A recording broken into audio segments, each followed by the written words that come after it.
सीधा उसके खाते में जाएगा। कोई समय था हम आड़त की दुकान पर बेच के आते थे, सरकार को भी बेचते थे, तो पैसा सीधा किसान को नहीं मिलता था, वो पैसा आड़त के पास जाता था, फिर किसान उसके पीछे पीछे घूमता है। आज स्थिति उल्टी हो गई है। आज हमारे दुकानदार भाई वो आकर के किसान को पूछते हैं, भाई मुझे कुछ 10-20 लाख रुपया चाहिए, आपके खाते में है तो मुझे दे दे।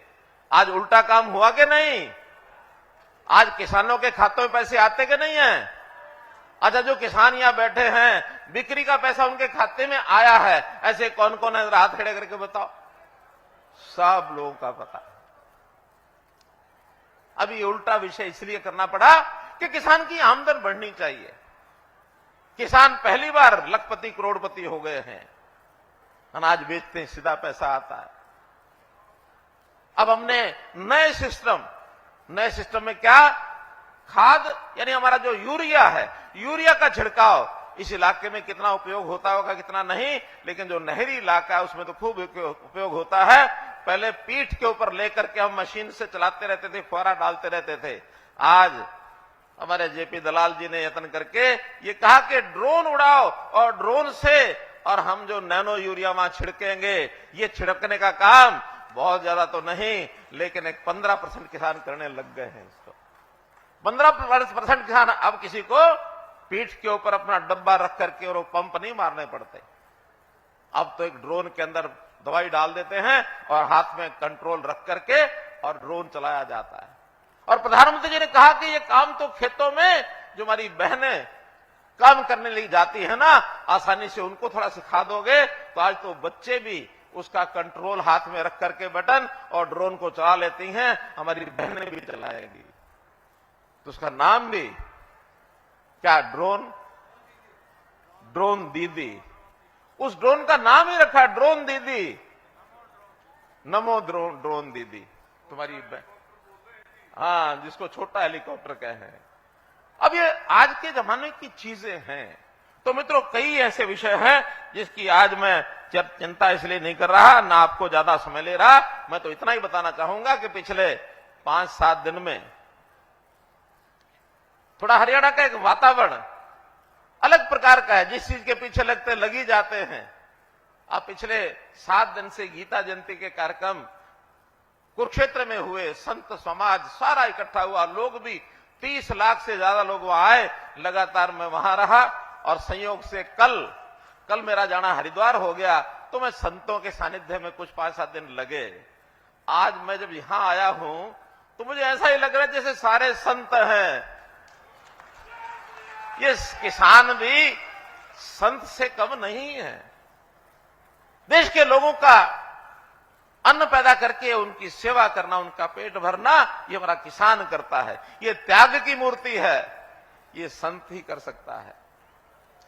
और वैसे एक बात और, पता नहीं आपको पता है कि नहीं है, चौधरी चरण सिंह जी जो संत कबीर हमने सबने नाम सुना है, सब जयंती मनाते हैं। संत कबीर के अनुयायी थे और संत कबीर के अनुयायी से बहुत प्रभावित होने के नाते से उनकी बड़ी मान्यता थी कि जिस प्रकार के समभाव से संत कबीर काम करते थे, उसी समभाव से चौधरी चरण सिंह जी करते थे, उसी समभाव से हमारा किसान बंधु सब करते हैं। मैं एक बार संत कबीर जी की जयंती में चला गया तो वहां एक दोहा उनके पढ़ के उनका सुनाया गया मुझे। कबीरा खड़ा बाजार में सबकी मांगे खैर, ना काऊ से दोस्ती ना काऊ से खैर। मुझे बड़ा अच्छा लगा और मैं बड़ा प्रभावित हुआ। यही काम तो हमने करना है सबने मिलके। और उसी दिन मैंने तय किया कि मेरा जो आवास चंडीगढ़ में होगा उसका नाम भी आज से संत कबीर कुटीर रहेगा। उसी दिन बोर्ड लगवा दिया जाके। तो बहनों भाइयों, हम इस प्रदेश की सेवा हर व्यक्ति के करना चाहते हैं।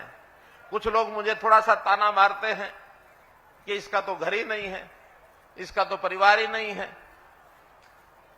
मैं उस समय थोड़ा सा विचलित नहीं होता हूं, मैं थोड़ा विचार करता हूं, तब लोगों को बताता हूं कि भाई मेरा परिवार तुम्हारे परिवार से बड़ा है। मेरा ये हरियाणा प्रदेश इस हरियाणा प्रदेश का 2 करोड़ 80 लाख लोग, ये मेरे परिवार के सदस्य हैं, इनकी सेवा करना मेरा काम है।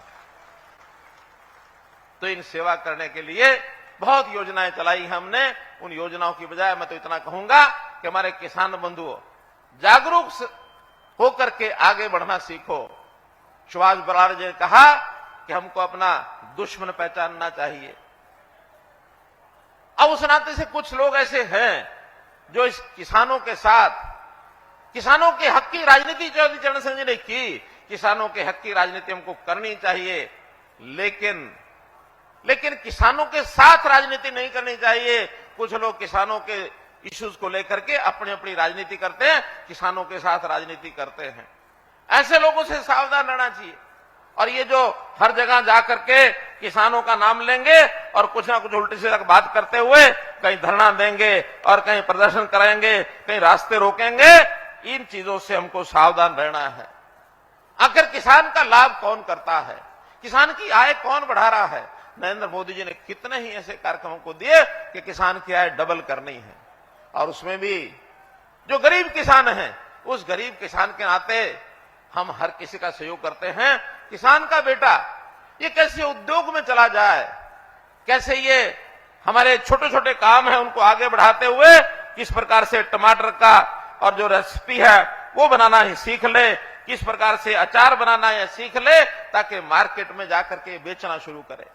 छोटा किसान केवल खेती पर नहीं निर्भर रह सकता, वो अपनी और कमाई को करना शुरू करेगा तो निश्चित रूप से वो आगे बढ़ेगा। तो हम लोग मिलकर के और उन लोगों को भी जवाब देना है जो किसानों के नाम से राजनीति करते हैं। अंत में मैं इतनी बात आपको कहकर के अपनी बात को समाप्त करूंगा कि जेपी दलाल जी ने कुछ विषय हमारे सामने रखे हैं कि इस इलाके में कुछ और डिमांड्स हैं या कुछ किसानों को मान सम्मान बढ़ाने के लिए कुछ बातें इन्होंने रखी हैं। मैं विश्वास दिलाता हूं हम अधिकारियों से सबकी फिजिबिलिटी लेंगे और फिजिबिलिटी लेकर के जो जो चीजें संभव है सब चीजें करेंगे, कोई कमी नहीं छोड़ेंगे।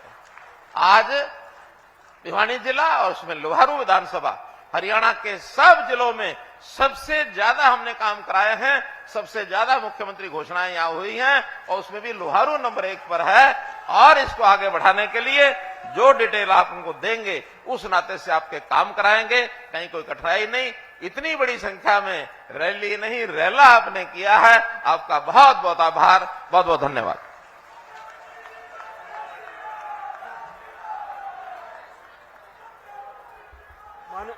माननीय मुख्यमंत्री महोदय को समृद्धि चिन्ह के रूप में एक प्रजापति समाज की तरफ से किसानी का प्रतीक हल भेंट किया जा रहा है। जोरदार तालियां। प्रजापति समाज की तरफ से किसानी का प्रतीक हल भेंट किया जा रहा है। माननीय कृषि मंत्री जयप्रकाश दलाल जी, सांसद चौधरी धर्मवीर सिंह जी, प्रभारी विप्लव कुमार जी, आदरणीय मुख्यमंत्री मनोहर लाल जी, प्रदेश अध्यक्ष नायब सैनी जी, जोरदार तालियां सभी से निवेदन, ताकि इस कार्यक्रम की यादगार सदा सदा के लिए माननीय मुख्यमंत्री महोदय के दिलों में बनी रहे।